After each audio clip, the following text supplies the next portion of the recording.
এই জায়গাটার নাম হলো মণিকরণ, হিমাচল প্রদেশ। এখানে উষ্ণ প্রস্রবণ রয়েছে, গুরুদ্বার রয়েছে, আর এখানে শিব মন্দির রয়েছে। তো এইটা দেখতে যাওয়ার সময় এখানেই একটা গাছ দেখতে পেয়েছিলাম। এই গাছ মানে গাছের মধ্যে খুব সুন্দর সুন্দর ফুল দেখতে পাচ্ছিলাম, যেটা আমি প্রথম দেখলাম। তো সেই জন্যই আমি ভিডিও করে রাখলাম। তো এই ফুলের নাম আমি পরে জানতে পেরেছি, ফুলটার নাম হলো বোতল ব্রাশ। মানে বোতল পরিষ্কার করার যে ব্রাশগুলো রয়েছে ঠিক সেই রকম দেখতে এই ফুলগুলো, তাই এটার নাম বোতল ব্রাশ। গুল্ম জাতীয় চিরহরিৎ এই গাছ। ফুলটা পুরো ফুটে গেলে একদম কিন্তু বোতল পরিষ্কার করা ব্রাশের মতোই দেখতে লাগে। আর এটা হচ্ছে লাল হয়, আরও গোলাপি, সাদা, হলুদ রঙেরও এই ফুল হয়।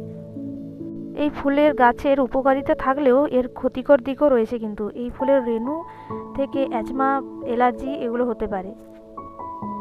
ধন্যবাদ।